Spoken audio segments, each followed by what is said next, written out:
Tales dice, mire, yo tengo este palito, tengo su sombra. Ahora, tengo la pirámide, no sé, a ver, un acto de fe es una pirámide, y tengo su ¿qué? Tengo su sombra. Entonces, bajo ese efecto lo que hace Tales es simplemente decir, oiga, mire, yo conozco esta sombra que va a llamar S, conozco la altura del palito que va a llamar H, no conozco la altura de la pirámide que va a llamar H mayúscula, y conozco la sombra de la pirámide que es S', ¿sí? Entonces lo que dice Tales es, miren, si el Sol está por aquí, y proyecta sombra, o genera un rayo de luz que proyecta sombra, entonces el triángulo que se forma aquí, este triángulo que se forma aquí y este triángulo que se forma aquí son semejantes, es decir, se parecen, de pronto uno es más grande que el otro, pero conservan unas proporciones. Entonces man dice, mire, con toda seguridad para estos dos triángulos se debe cumplir que H sobre S debe ser idénticamente igual a H mayúscula sobre S'. ¿Por qué? Porque es el mismo triángulo, solo que en proporciones ampliadas, pero él tiene la misma proporción entre estas dos distancias. Entonces el tipo hace un cociente, hace una división, encuentra que la división entre estos dos números es igual a la división entre estos dos números, y entonces hace una cosa que se llama regla de 3. Porque entonces dice, mire, yo conozco H, si la altura del palito la puedo medir. Yo conozco la sombra del palito, si la puedo medir. Yo conozco la sombra de la pirámide, si la puedo medir. Entonces, ¿qué puedo medir? La altura H de la pirámide. Entonces, conclusión, hace álgebra de Baldor, página 2, despeja acá, S', H sobre S, igual a ¿quién? A H de la pirámide. Eso, recuerden, años 600 antes de Cristo, esto es brujería, papá. Esto es pura hechicería. ¿Estamos o no? Porque la gente no maneja la matemática al nivel que la está manejando ¿quién? Tales de Mileto. ¿Sí lo ven? Entonces, ¿qué hace uno en física? Hace lo mismo, lo dice, mire, el juego está en que si yo tengo dos magnitudes físicas y las quiero tratar de relacionar, entonces las puedo relacionar de la siguiente manera. Distancia sobre ¿quién? Sobre tiempo, que es H sobre S. O sea que siempre hacen exactamente ¿qué? Lo mismo, analogías. Entonces a esto es lo que se le llama un cociente. Entonces la velocidad, claro que así como está escrita, miren que así como está escrita la velocidad es solo un escalar. ¿Por qué? Porque no tiene ¿qué? Dirección. Si estamos, recuerden que la velocidad debe tener una ¿qué? Una dirección. Porque miren, no es lo mismo uno decir, ay, salí de Bogotá y voy a 50 y estoy en Medellín, a decir, salí de Bogotá, voy a 50 y llegué a Villavicencio. ¿Es lo mismo? La velocidad es ¿cuánto? Bueno, la rapidez es ¿cuánto? 50, pero la velocidad no es la misma. Porque la flecha, una apunta hacia dónde, digamos hacia arriba en el mapa de Colombia, y la otra apunta hacia dónde, hacia abajo. Entonces miren que hay una diferencia grande entre rapidez y ¿qué? Y velocidad. Entonces, rapidez es esto, un número que relaciona la distancia sobre el tiempo. Pero la velocidad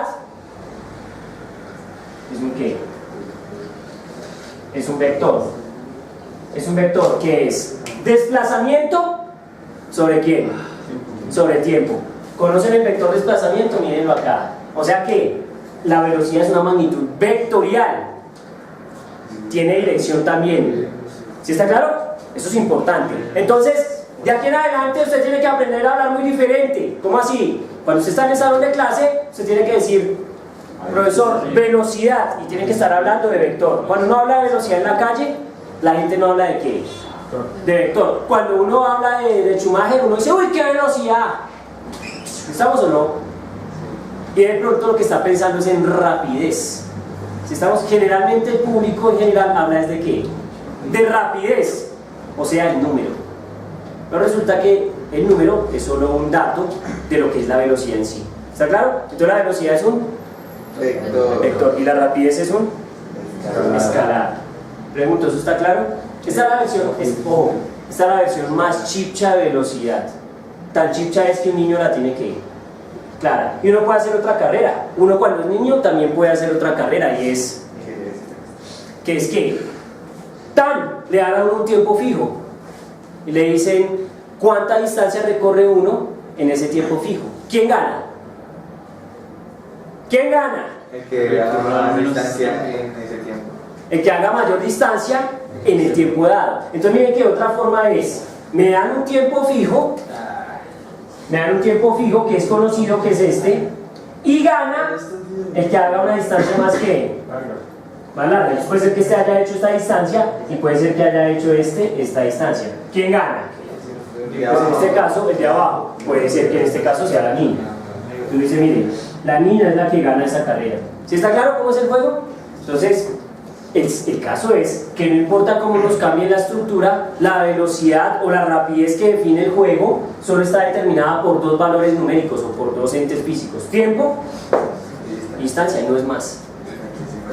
¿Se lo ven cómo es el juego? ¿Preguntas? ¿Preguntas hasta este punto? ¿Dudas? ¿Inquietudes? ¿Qué era eso? Las 12:57. Listo, muy bien. Entonces miren, minutos. si no hay dudas al respecto, resulta que hay un problema. Hay un problema y es el siguiente, miren.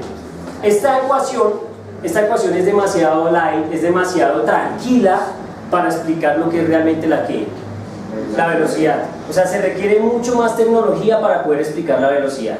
El ejemplo que voy a poner es el ejemplo que pongo en todos los videos de YouTube está, y lo voy a repetir una vez más. ¿Por qué? Porque es un ejemplo que clarifica muy bien lo que quiero decirles, y es: hay dos fulanos, vamos a mandarlos para otra ciudad para que viajen hacia otro lado, y es, hay dos fulanos que parten de un mismo punto en Bogotá, ¿sí? Y van, digamos, hasta Leticia. Digamos que se pueden ir en carro todo el tiempo, si es el caso, puede ser que no sea así. Entonces, listo, los tipos cogen su carro y arrancan. Los tipos van a 80, a 80, a 80, a 80, y van viajando. Y en el camino, uno de esos fulanos llega a un lugar, no sé, digamos, por allá en Mitú, una cosa así. Si estamos, encuentra algún sitio, un paraje exótico, quiere conocer, quiere mirar, quiere comer, y entonces el tipo, ¿qué? Hace una parada. El otro fulano sigue viajando a 80 y sigue avanzando hacia dónde? Hacia Leticia. ¿Sí estamos? ¿Listo? Bien. Después, ya cuando el tipo termina su comida, ya conoció mi tal, lo que ha querido conocer, entonces el tipo dice: oiga, vámonos que nos va a coger la noche, tenemos que llegar allá al mismo tiempo que estos otros que van encaravanados con nosotros. ¿Estamos? Entonces, ¿qué hace el tipo? Coge su carro y quiere llegar al mismo tiempo a Leticia. ¿Qué debe hacer? Aumentar su velocidad de una manera desmesurada. Resulta que cuando llegan allá a Leticia, llegan al mismo tiempo. ¿Por qué? Porque el tipo le surtió, alcanzó al otro y llegaron al mismo tiempo. Ahora les pregunto yo, si alguien le pregunta a uno cuál fue la velocidad que tuvieron los vehículos desde que salieron de Bogotá hasta que llegaron a Leticia, ¿qué podría uno decir?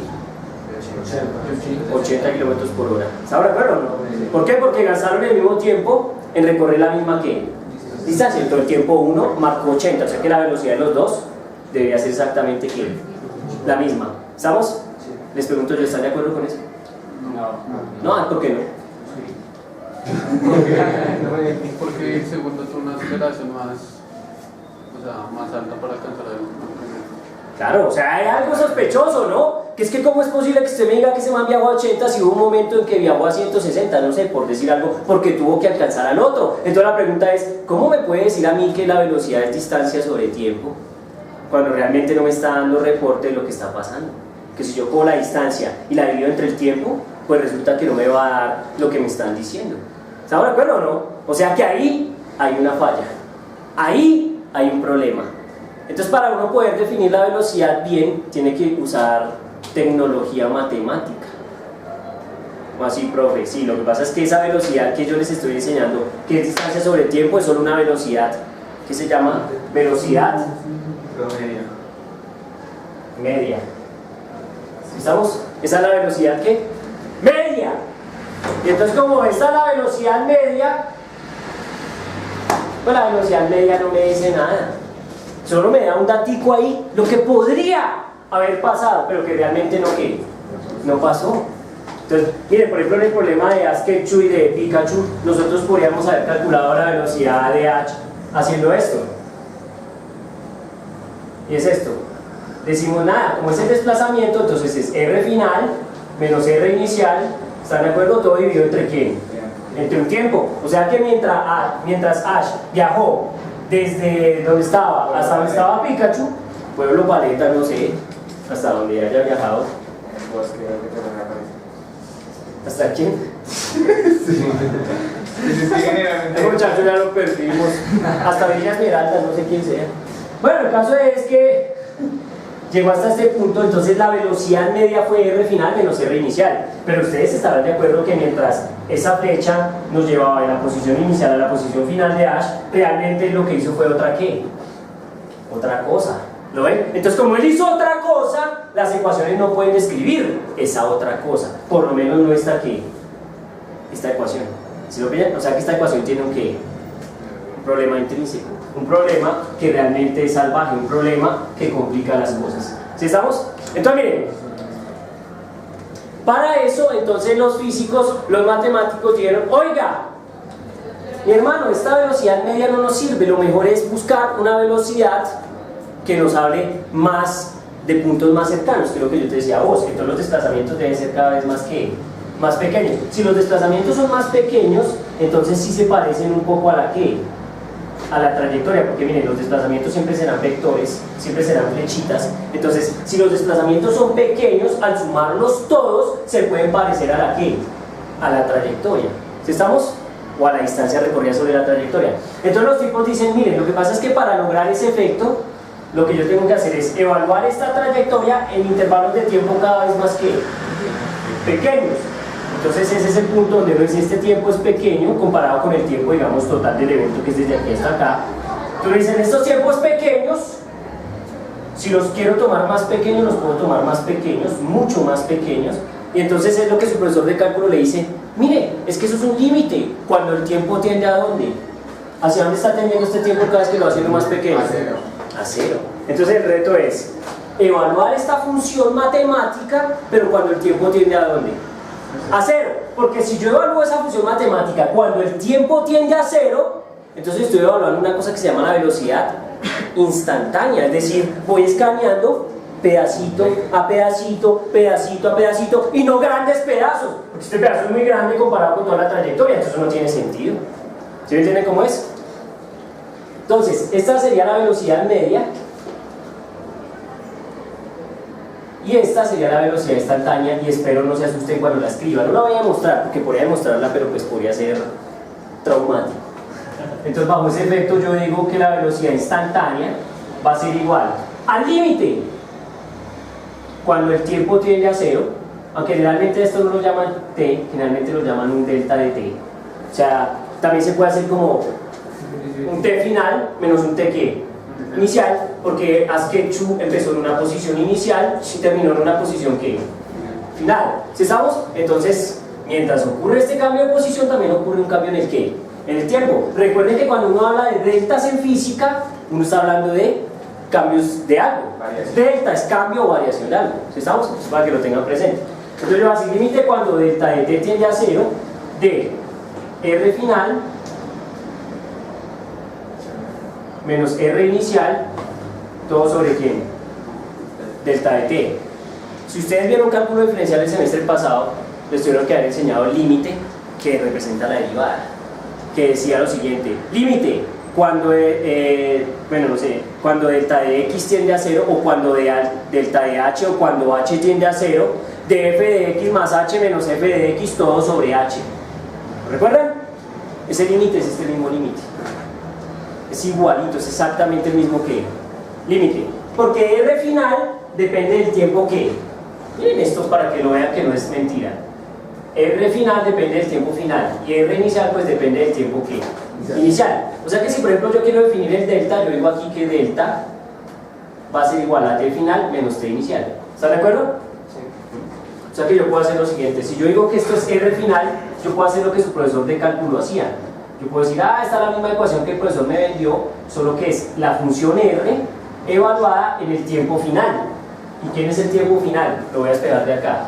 Entonces me queda que el tiempo final va a ser igual a delta de t más tiempo que inicial. Entonces yo voy a decir, esto es, voy a evaluar R en la posición del tiempo final, pero el tiempo final es t inicial más delta de qué? De t. Menos. ¿Quién es R inicial? Pues el que está asociado al tiempo que inicial. Entonces yo digo que esto es R de t inicial. esto es un vector, esto es un vector. Miren que esto es f de x más delta de x, o f de x más h menos f de qué, de x, todo sobre h, es la misma ecuación. Esto es lo que se llama velocidad instantánea. Como esto es la ecuación de la derivada, entonces yo puedo concluir que la derivada de la posición respecto al tiempo es lo que uno llama velocidad ¿qué?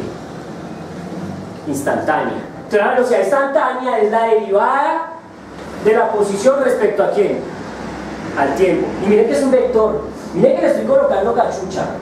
¿Estamos? Nosotros como lo vamos a trabajar en este curso, lo vamos a trabajar escalar. O sea, esta ecuación la vamos a trabajar de manera que escalar. ¿Cómo así, profe? O sea, la vamos a trabajar así. DRT, se murió. Sin cachuchas. Porque con cachuchas se pone más que más sexy, se pone demasiado sofisticado. Pregunto, ¿está claro? Entonces tenemos concepto de velocidad ¿qué? Media y de velocidad ¿qué? Instantánea. Miren que no es lo mismo. Miren que no es lo mismo. Y eso es re importante.